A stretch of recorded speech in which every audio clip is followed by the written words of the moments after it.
todos. Com muita alegria, nos reunimos mais uma vez em uma sala de estudo. Pedimos então a espiritualidade amiga que possa nos auxiliar neste momento, nos trazendo a tranquilidade e a segurança para buscarmos realmente um bom aproveitamento, colocando sim cada passo, cada palavra que for trazida, levando ao nosso interior e conseguindo assim fazer uma reflexão e no dia a dia buscar realmente colocar em prática. Que a paz, o amor de Jesus possa estar multiplicando em cada um de nós essa força e a vontade de procurar acertar cada vez mais e errar cada vez menos. Então, que todos os benfeitores, seja da nossa casa abençoada, que há tanto recebem, há tanto tempo recebem esses companheiros que buscam apoio, que nos oportuniza a condição de trabalho e possa ser um porto seguro e que se multiplique nessa bênção em muito e muitos, para que assim sejamos capazes cada vez mais de alcançar mais e mais outros. Que a paz esteja conosco, agora e sempre. Que assim seja. Boa noite a todos, companheiros, companheiras desta casa maravilhosa, Vicente de Paulo. Quando eu estava aqui me preparando, vendo as imagens aí da fachada do centro, eu fui recordando quando, enquanto criança, nós, moradores de Anápolis, aqueles que não me conhecem, a gente começamos aí a frequentar o Vicente de Paulo faz pouco tempo, foi em 1972. E aí me veio a imagem da evangelização, os baluartes desta casa, né? Me veio aqui aqueles corações amigos que tanto nos instruíram, seu Tito Leite, com a dona Filhinha, né? Seu Geraldo, com a dona Terezinha, dona Irma, dona Valdete, né? Tantos companheiros que a gente não consegue nem citar o nome, senão vamos deixar para trás, mas nesse momento, o nosso pensamento se volta para todos esses pioneiros, esses que sustentaram esta casa por muitos e muitos anos e que influenciaram bastante na nossa vida, na nossa formação como espíritas.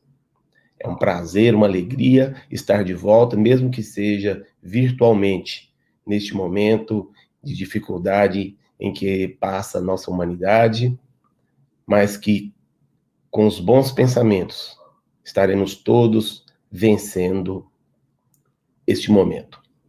Vamos dar início, podemos compartilhar aí a nossa tela, para o nosso tema da noite, que é pensamento e vontade.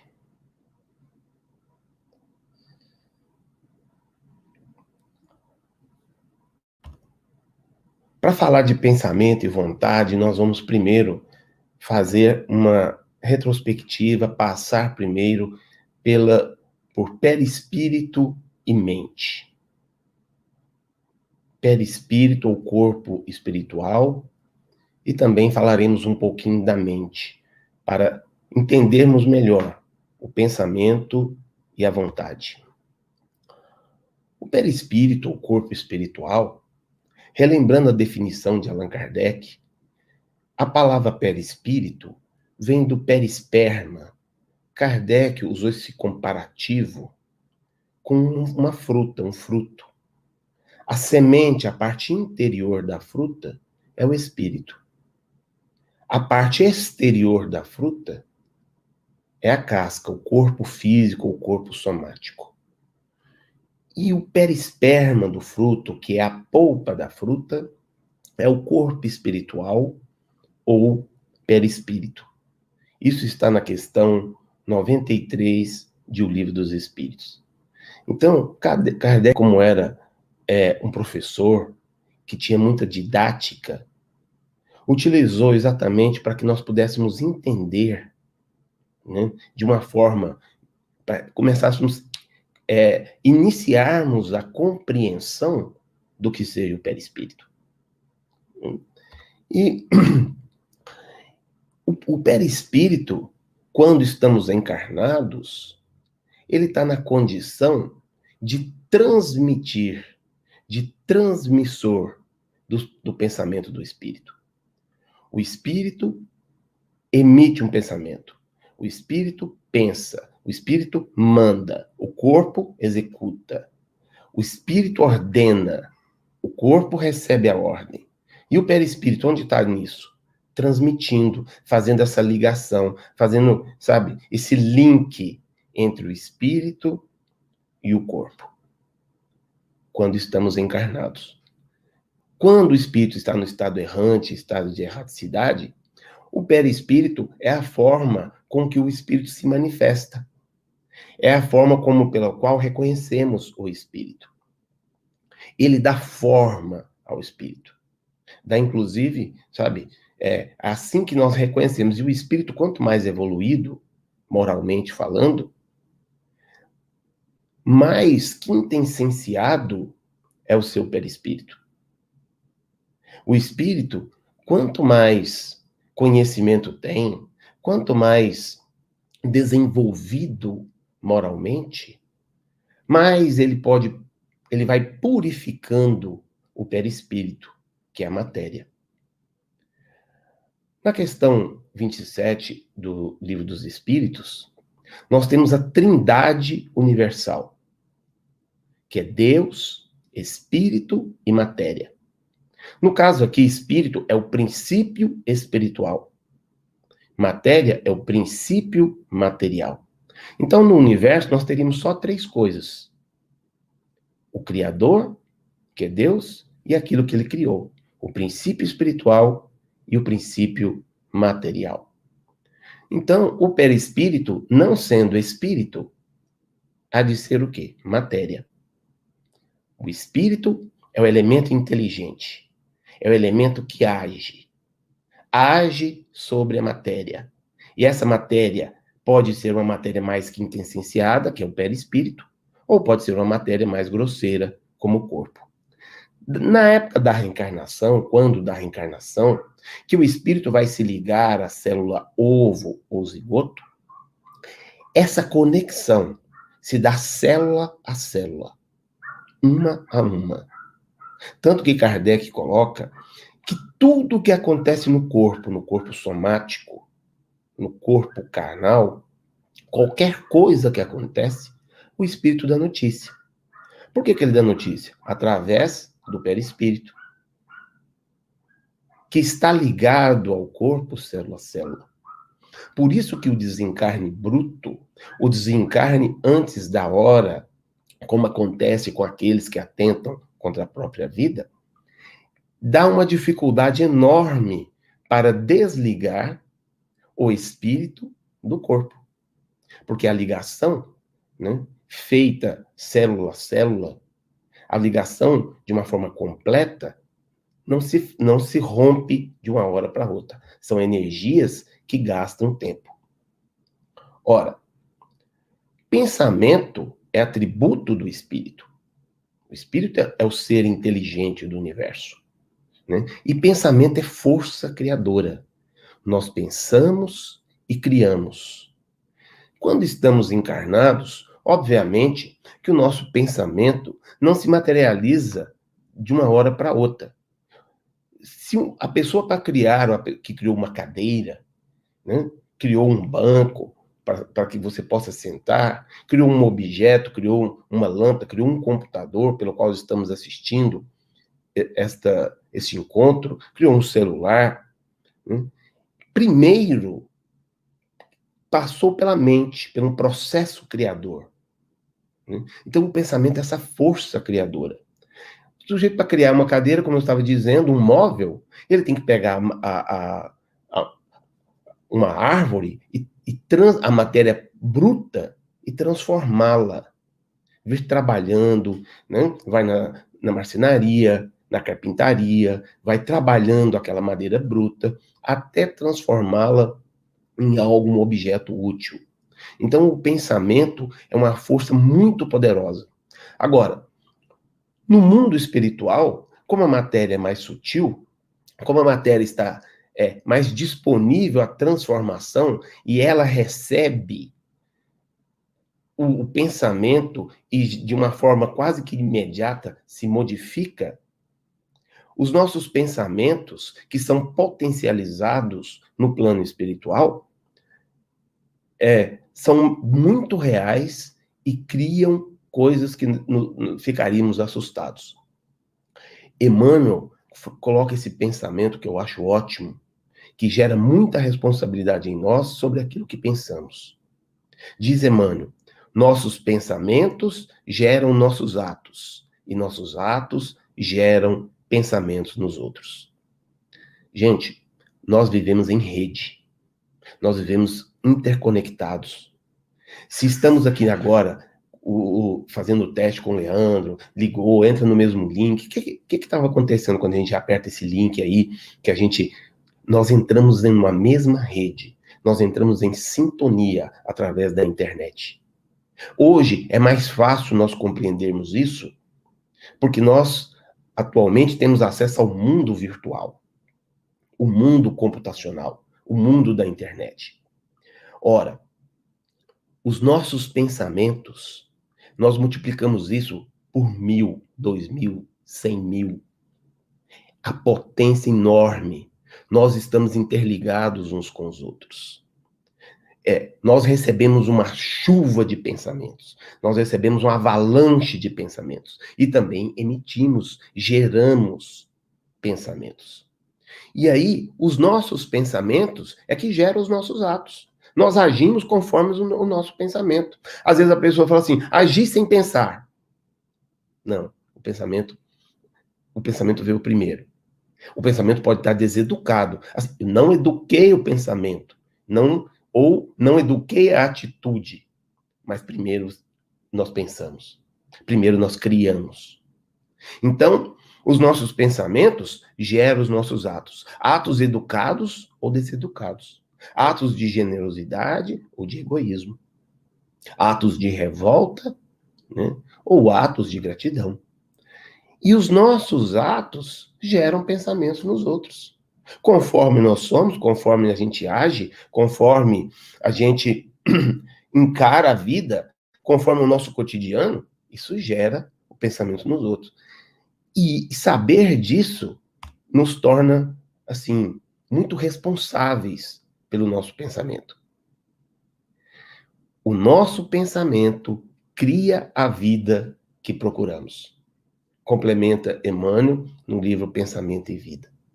Ora, à medida que a gente mantém o pensamento em um determinado setor, à medida em que a gente fica, às vezes, preso nos vícios, nas viciações gerados pelo pensamento, esses vícios criam a vida que nós procuramos. E isso é uma construção. Isso demanda, no plano material, um determinado tempo. A gente vai dando força ao pensamento, a gente vai potencializando o pensamento, a gente vai, sabe, dando vida às formas criadas. E isso, inclusive, altera com o tempo e modifica até o nosso corpo somático. Não é do dia para a noite, como acontece no plano espiritual, que a gente vê inúmeros exemplos, principalmente nas obras de André Luiz, onde o pensamento, de uma forma imediata, quase que instantânea, altera o formato do perispírito. O indivíduo se apresenta de uma forma, ele pensa, ele traz através do pensamento uma outra forma, que ele tinha uma outra encarnação. Ele pensa e ele se desloca até um outro local. O espírito está livre para fazer isso. Mas nós, encarnados, na condição que estamos, vamos construindo com os nossos pensamentos. E é importante a gente pensar o que a gente está construindo.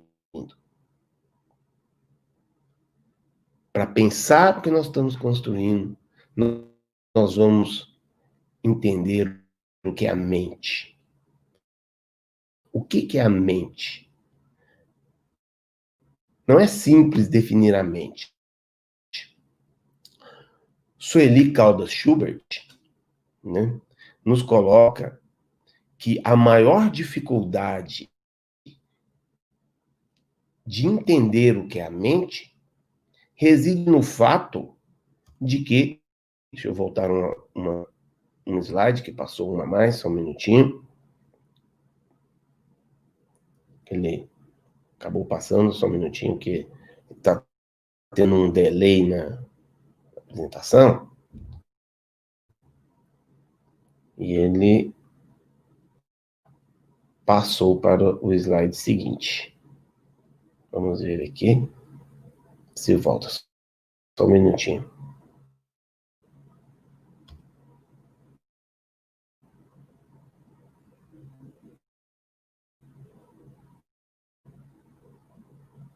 Bom, isso. Vamos ver. Se altera. Está tendo um delay muito grande, e por isso eu avanço, ele demora, e eu penso que ele não foi, e ele acaba retornando a continuidade, quando conectarmos interligados e ver nas ligações, interferências que ocorrem exatamente nas conexões que fazemos de mente a mente, de pensamento a pensamento. São interferências, assim, que muitas vezes nós não sabemos se vem de nós, se esse determinado pensamento, uma determinada ideia vem de nós ou não, né? E vejam vocês, essa conexão entre computadores está mostrando, né, um tipo de interferência. Agora, imaginemos uma interferência, assim, milhares de vezes mais potente que essa, né, acontecendo na nossa mente. Acontecendo, sabe, envolvidos em pensamentos. Então, eu estava dizendo que Sueli Caldas Schubert, no livro Os Poderes da Mente, diz o seguinte: a dificuldade maior em entender o que é a mente reside no fato de que é a própria mente que terá de responder a estes questionamentos. Vejam vocês que é a própria mente que tem que analisar a mente. Por isso que às vezes a gente tem uma dificuldade de entender o que é a mente. A gente confunde a mente com o pensamento, confunde a mente com o espírito, né? Então a gente acaba confundindo, né, a mente. E sem entender exatamente onde está a mente. A mente reside no cérebro, a mente reside no espírito. Para entender melhor a mente, né, o melhor seria, né, do que a mente não é. A mente não é o espírito, né? O espírito possui uma mente, responsável pelo direcionamento do pensamento. Então, quando a gente começa a ver o que a mente não é, vai facilitando para a gente entender o que é a mente, né? Então, a mente é o espírito? Não. O espírito possui uma mente. A mente não é o cérebro. Se manifesta nele, no cérebro, quando estamos encarnados. O cérebro é o ponto de conexão da mente quando estamos encarnados. A mente não é o pensamento. A mente é responsável por direcionar o pensamento de acordo com os nossos desejos. E a mente sobrevive à morte do corpo, obviamente, porque ela não está no cérebro. Vejam vocês que, para entender que a mente sobrevive à morte do corpo, nós temos que entender que existem espíritos dementados. Nós já ouvimos falar, já lemos na literatura, os espíritos que têm problemas mentais. Ora, então, a mente nos acompanha, já veio conosco e continua nos acompanhando. Eu faço aqui um parênteses para mostrar esse livro, que é assim, eu tenho esse livro aqui como um livro que está sempre do meu lado, sempre na minha cabeceira, que chama Pensamento e Vida. Aqueles que já leram, recomendo aqui, e certamente. E Emmanuel coloca assim na introdução do livro, a seguinte colocação ele faz: perguntou-nos coração amigo se não possuíamos algum livro no plano espiritual, suscetível de ser adaptado às necessidades da Terra. Ou seja, alguém perguntou para mim, mano, você tem algum livro, você tem alguma coisa, algumas anotações, uma apostila, você tem algo que você usa para dar as suas aulas no plano espiritual e você poderia trazer, né, adaptar e trazer para o plano material? E Emmanuel disse que tinha lá umas aulas que ele dava exatamente para aqueles que estavam se preparando para reencarnar. Ele pegou essas aulas, adaptou e fez esse livrinho aqui, que chama Pensamento e Vida, né? E aqui, Emmanuel vem nos socorrer, né, para a gente entender melhor o que é a mente. Ele diz: comparemos a mente a um grande escritório subdividido em diversas seções de serviço. Então, ele está fazendo uma analogia da mente com um escritório. E todos os escritórios têm as suas seções de serviço, seus departamentos, suas repartições, não é isso? Né? Eu tenho 60, falei para vocês aí que com 6 anos, quando mudei para Anápolis, com a minha família, tudo, comecei a frequentar a evangelização aí do Vicente de Paulo, mas esse escritório aqui da década de 60, né, onde o que era um escritório naquela época? Até fiz questão de colocar isso, porque às vezes muitos de nós estamos com a mente ainda há décadas atrás, né? Precisamos atualizar a nossa mente. Por isso eu fiz essa brincadeira de colocar um escritório da década de 60. Mas esse gráfico aqui, de uma forma gráfica, é para a gente entender esses departamentos. Emmanuel fala, então, comparemos a mente a um escritório que tem os seus diversas seções, suas repartições, os seus departamentos. Para simplificar, ele colocou esse escritório com só 4 departamentos, né? O departamento do desejo, o departamento da inteligência, da imaginação e da memória. O desejo são os propósitos, as aspirações. O departamento da inteligência é o responsável pela evolução, pela cultura, pelo raciocínio, os ideais, né? O setor das artes, da música, estão aí também na imaginação. E tem a memória, que é o arquivo das experiências. A mente, gente, Emmanuel deixa claro que não é só isso. Ele colocou isso aqui, esses 4 departamentos, para que facilitasse o nosso entendimento. Todo escritório, toda repartição tem um gerente de departamento, um chefe, né? No caso aqui, o chefe, a gerente desse escritório é a vontade, sabe? A vontade, ela decide se a máquina anda ou se a máquina para. A vontade decide se as coisas acontecem ou se não acontecem. E é interessante que sem a vontade, sem que a vontade haja, o desejo pode, nas palavras de Emmanuel, comprar enganos. A inteligência pode cair na criminalidade. A imaginação pode gerar monstros. E a memória pode cair no relaxamento. Só a vontade poderá sustentar, né, a harmonia do espírito. Então a vontade, ela tem que agir como chefe, ela não pode ser aquele chefe laissez-faire, deixar os departamentos, cada um age aí do jeito que quiser, né? Não, a vontade fazendo com que os departamentos atuem com harmonia.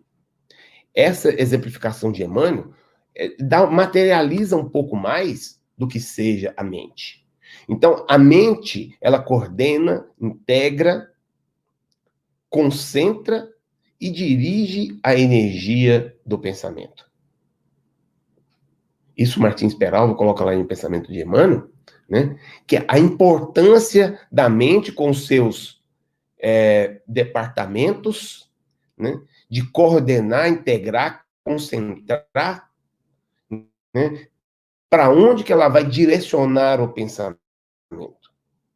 E tem esse exemplo aqui que é conhecido no livro de Martins Peralva, que é o Pensamento de Emmanuel, que ele compara aqui, ele pega aqui um farol, né, para comparar, para colocar como uma forma da gente entender o ser humano. O corpo do farol aí é o corpo somático, né? Agora, o espírito é a lâmpada do farol. Esses faróis, eles costumam ter uma lâmpada e tem que gira em torno da lâmpada, né? E aí ele vai direcionando o foco de luz. E dá uma impressão que é a luz que está girando, mas não é a luz, né? Pelo menos nos faróis antigos. Ultimamente, os faróis mais novos, a própria luz mesmo gira. Mas é a mente que o espelho refletor que está girando, né? Então veja só a comparação dele. O espírito é o emissor, a lâmpada. A mente é o espelho refletor, que vai refletir a luz. E a luz seria o pensamento. O farol, ele fica girando para mostrar de longe os navios conseguem ver. De longe, fica girando. Imagine você se esse espelho refletor parasse, travasse num local só. O que ia acontecer com a luz? O que ia acontecer com o pensamento? O pensamento ia ficar fixo num lugar só. Como é que nós chamamos isso? Monoideísmo, ou seja, ideia única, aquela ideia obsessiva. A pessoa está presa numa única coisa, só pensa naquilo, só pensa nisso. Por exemplo, aquele que só pensa em dinheiro, aquele que só pensa em poder, aquele que só pensa em sexo, aquele que só pensa em comida, aquele que só pensa em revolta. Quantas vezes no híbrido, nas reuniões mediúnicas, e o indivíduo está ali há 100, 200, 300 anos, pensando em uma só coisa, pensando na vingança, pensando na revolta, pensando, sabe, né, no revide. Fica ali, nem percebe quanto tempo passou. Às vezes nem percebe que está desencarnado. É como se o espelho refletor parasse. Aí o pensamento, a luz, fica focada num único local. Ela passa não mais ser aquele, né, aquele sinalizador que é um farol. Ele está parado num só local. É o monoideísmo. Só pense uma coisa. E essa comparação Martins Peralva fez, porque Emmanuel coloca que a mente é o espelho da vida em toda parte. Ela reflete a nossa vida em qualquer lugar, seja no plano material ou no plano espiritual. Então, nós temos que tomar muito cuidado se a nossa mente não está viciada em ficar fixa em um local. Porque quando fica concentrado, preso, viciado em uma só coisa. Para a gente exemplificar o que nós estamos falando, nós vamos trazer aqui um caso que está lá no livro Os Mensageiros. O livro Os Mensageiros faz parte da coleção A Vida no Mundo Espiritual, que são os livros que foram psicografados por André Luiz, através do Chico Xavier, e 11 dessas obras, que começa lá em Nosso Lar e termina lá em A Vida Continua, né, são os chamados A Vida no Mundo Espiritual, onde ele vai descrevendo do ponto de vista espiritual, né, assim como ele descreve a cidade Nosso Lar, depois ele descreve as reuniões mediúnicas, ele descreve, acompanha casos em cidades no além, etc. Então ele vai trazendo toda essa série. É muito importante a gente conhecer essa série e ler, talvez, na sequência, sabe? A gente vai entendendo até a evolução da coisa. E lá no segundo livro, que esse é o segundo livro dos Mensageiros, vai ter até a continuação do filme Nosso Lar, que é baseado neste livro, Os Mensageiros. André Luiz conhece lá, né, tem o pelo André Luiz, né, e ele conhece também um outro médico, que como ele, né, desencarnou, já está também há algum tempo lá em Nosso Lar, está em fase de aprendizagem, igual o André Luiz. E esse médico é o Vicente. Aí André Luiz vai contar para o Vicente a sua história, né? que ele voltou, quando ele retornou à sua casa, sua esposa já tinha contraído segundas núpcias, né? Contou a dor que ele teve disso, que ele no início ficou enciumado, contando sua história para o Vicente, achando que estava fazendo sucesso. Aí o Vicente falou assim, olha, eu vou te contar a minha história e te mostrar que você é um felizardo. E nós vamos resumir aqui a história do Vicente para ver como é que aqueles departamentos da mente, sabe? Lembrando os departamentos da mente, o desejo, a inteligência, a imaginação e a memória. E aí, à medida que nós somos entendendo, nós vamos compreendendo como é que eles agem.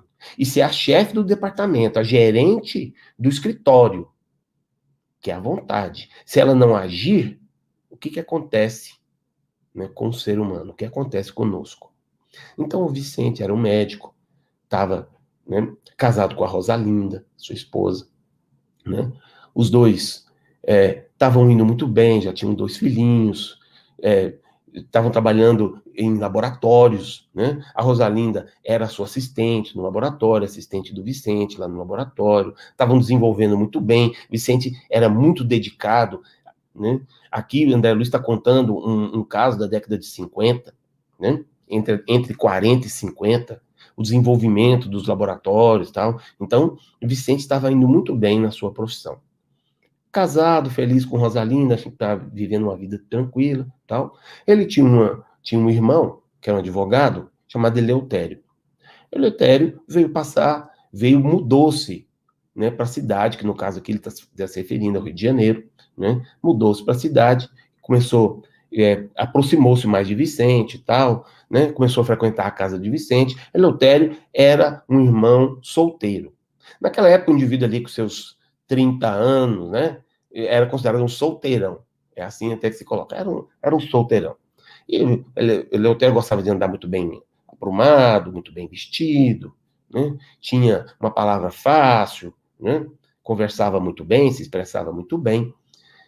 E Eleutério, né, e Rosalinda olharam um para o outro e o departamento do desejo, olha onde surgiu a história. Aqui é o desejo. O desejo falou assim, o Eleutério, eu quero Rosalinda. Rosalinda falou, olha, eu quero Eleutério. Começou pelo desejo. O desejo, o departamento do desejo, se aliou com quem? Com a inteligência.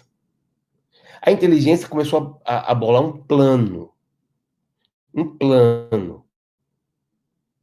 Olha como que tudo isso. Primeiro o pensamento. Um olhou para o outro, emitiu uma onda mental. Após isso, o desejo começou a agir. A inteligência, então, né? Lembre que nós colocamos lá no início que o desejo pode comprar enganos quando a vontade não age, né? O desejo pode comprar enganos, foi isso que nós colocamos? E a inteligência pode cair na criminalidade. Então o desejo foi lá e acionou a inteligência, o departamento de inteligência. Olha, e aí? Eu queria ficar com a Rosalinda eu queria ficar com o Eleutério, e os dois começaram a bolar um plano de como é que eles poderiam ficar juntos. Entenderam, né? E começaram a usar o que para bolar esse plano? A imaginação. A imaginação, se mal orientada, vamos lembrar lá, pode gerar monstros, né? Então, teve o desejo. O desejo acionou a inteligência. A inteligência começou a pensar como é que poderia fazer, o que poderia, um plano para que Rosalinda e Eleutério ficassem juntos. E acionaram a imaginação. Como Rosalinda era da área médica, né, biomédica, de laboratório, né, qual que foi, o que a imaginação, junto com a inteligência, bolaram? Olha, Eleutério, procura uma bactéria muito agressiva, né, compra uma bactéria, e que Rosalinda vai plantar essa bactéria em Vicente. E assim, Eleutério, né, foi atrás, e aí, olha só, como é que, né, onde é que a gente vai buscar as coisas. Foi atrás, arrumou lá uma bactéria, entregou para Rosalinda, estava numa injeção, uma agulhazinha, e o Vicente, ele estava assim com espinha, uma pequena espinha no rosto. Quando ele estava dormindo, Rosalinda pingou, apenas pingou nessa espinha, essa bactéria. Foi uma questão de poucas semanas para que o Vicente tivesse uma sepsemia, né, e viesse a desencarnar. Então, quando o Vicente contou pro André Luiz que, na verdade, ele foi assassinado pela esposa e pelo irmão, né, que cuja vontade, a gerente do escritório permitiu que o desejo, a inteligência e a imaginação criassem todo esse mecanismo para tirar a vida de alguém. O crime passou impune pelas autoridades, morreu com uma infecção muito grave, né? E a memória, onde que entra nisso? Porque quando o André Luiz pergunta para o Vicente, Vicente, e os dois estão encarnados ainda? Não, e como é que eles vivem? Olha, vivem aparentemente para o plano terrestre muito bem. Eles, um casal de materialistas, assim, muito felizes, até o Vicente responde. Do meio social, estão no meio social, são pessoas, né, que fazem parte da alta sociedade, né, Rosalinda e Leotério, e é aí que entrou a memória nessa conversa. Por quê? Porque a memória apagou qualquer remorso que eles pudessem ter. A memória trabalhou aí dentro da mente, né? Trabalhou dentro da mente para que, fizemos algo muito errado, fizemos, né, de remorso, fizemos algo horrível. Eleutério, irmão, Rosalinda, esposa, cometeram um assassinato como esse. Então, quando a vontade permite que os outros departamentos hajam a revelia, veja o que pode acontecer. E é exatamente isso que tem acontecido conosco ao longo de milênios. Ao longo de milênios, nós temos deixado, sabe, que a vontade, o desejo mal orientado, né, a inteligência direcionada para crimes, a imaginação criando monstros, a memória relaxada. Então, nós não temos direcionado a nossa vontade para educar esses departamentos. Pensamento e vontade. O nosso pensamento gera os nossos atos. Os nossos atos geram pensamentos nos outros. O meigo Rabi da Galileia, nosso Senhor Jesus, já nos alertava há mais de 2000 anos.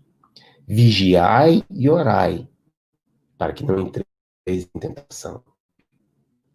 Veja Rosalinda e Eleutério, se tivessem vigiado, se tivessem orado, se tivessem usado da vontade, se tivesse direcionado o pensamento para as suas atribuições de irmão e de esposa e de seres humanos, de não fazer ao outro aquilo que não gostaríamos que o outro nos fizesse. A importância da vigilância, da oração. No dia a dia, nós podemos ver inúmeros casos como este. E podemos também ver outros casos que não são assim tão complexos, que geraram um assassinato, mas quantas vezes, deixamos que o desejo nos conduza para os caminhos do desengano.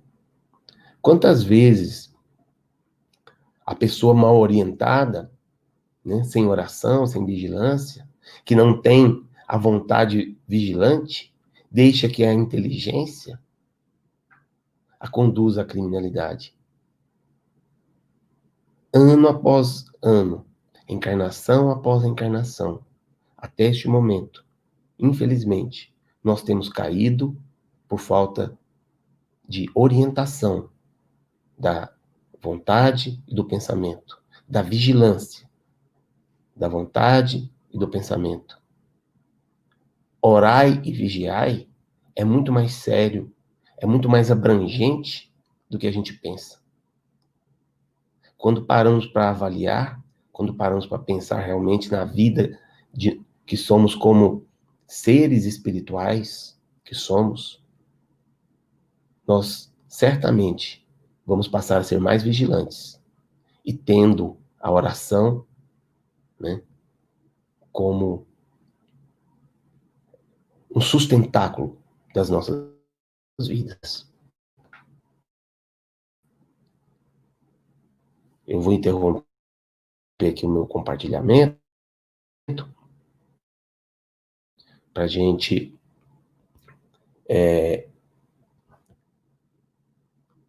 podemos retomo para você a palavra.